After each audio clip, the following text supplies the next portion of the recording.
Sabi ni Claire Castro, ang pagpapadala ng racket sa kalawakan ay bahagi ng pag-unlad. Common sense daw yun. Common sense nga ba ito? O total nonsense? Ito po si Attorney Mike Operario. Pag-usapan natin yan.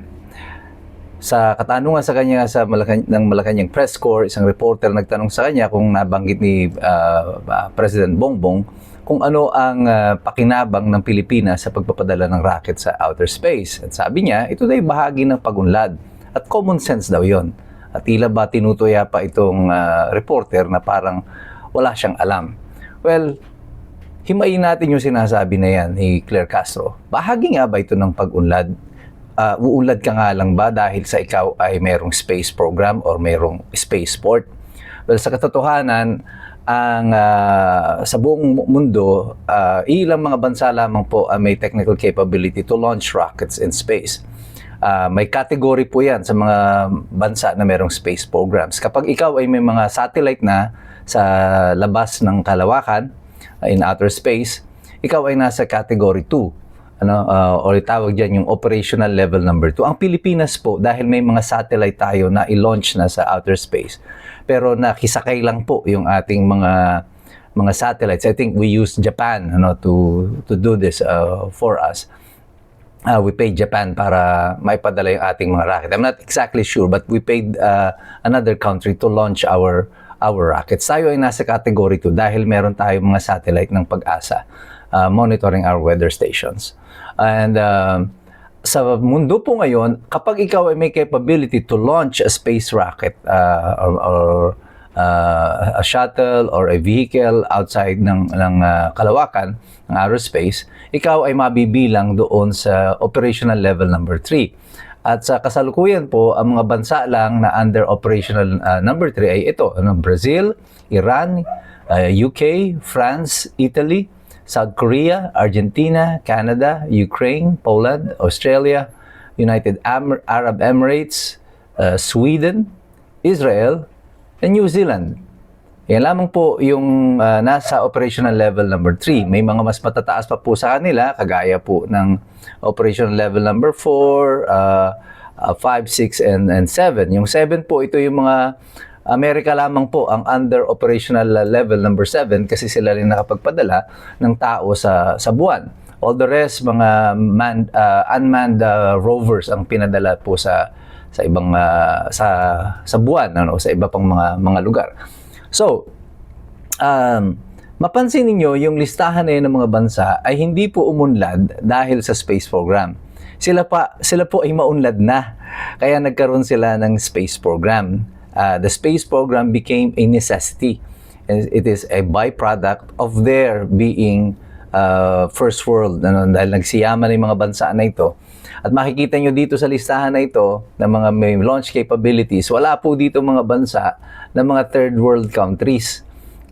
Even yung mga karating natin ng mga bansa like Indonesia, nas mayaman sa atin ngayon, ay nasa category 2 lang o operational level number 2. So kahit na mas mataas, mayaman sila, ay hindi naman sila nag-aambisyon na magtayo ng kanilang sariling spaceport. So yung pagtatayo mo ng spaceport is not equivalent to sudden boost in your economy. Wala po siyang epekto.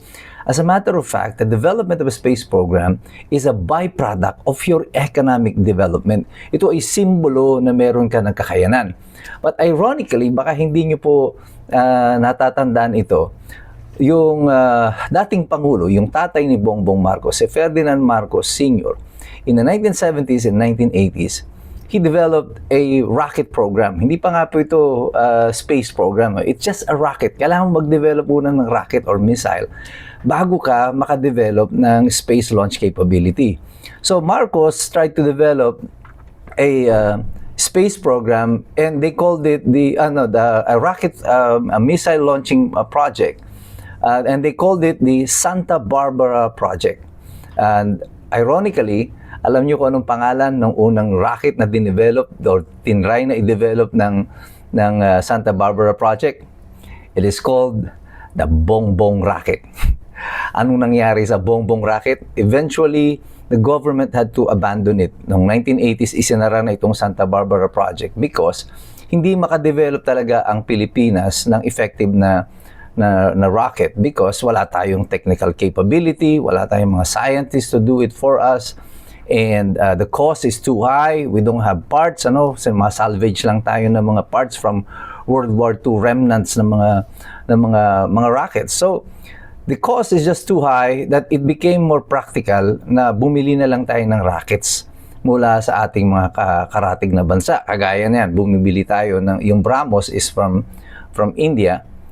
Tapos meron din tayo from the US na binibili from Israel because it's cheaper to do that. And instead of us developing ang sarili nating mga rockets or missiles. So this means kung missile nga hindi tayo makadevelop, missile is just supposed to fly within orbit, dito lang po sa within the atmosphere ng Pilipinas, and it will not go beyond space. Hindi pa nga natin ma-perfect wala nga tayong mga scientists or technical capability to do that. And then nangangarap tayo to develop a spaceport. Ang spaceport po, pag dinevelop mo yan, you're assuming na meron ka ng a technical capability to launch a rocket or a missile in space. Wala nga po tayo noon. So bakit ka magde-develop ng spaceport? So ito ang nakikita natin dito, pag mag-develop ka ng spaceport, mag-allocate ka ng 17 billion pesos for something that you cannot use. So eventually it will be another white elephant project. So para kanino yan? Spaceport na yan. Tama yung tanong, ano ang pakinabang ng taong bayan dyan? Wala.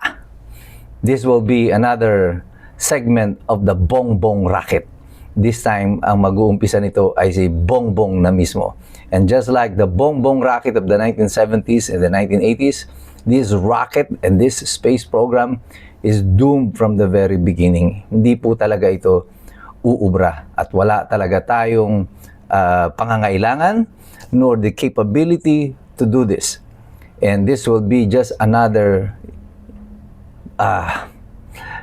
science fiction na pangarap or pangako ng presidente ng administrasyon na ito, designed not to develop the country, but I think designed to extract more money from the people. Pero tayong lahat, alam na natin ito, alam natin kung ano ang ginagawa nila sapagkat patuloy tayong nagmamasid, nakikilahok, nag-aaral. Kasi alam nating lahat, mahirap makialam ang taong walang alam. God bless you, God bless us all. Mabuhay ang Republika ng Pilipinas. And we are the resistance.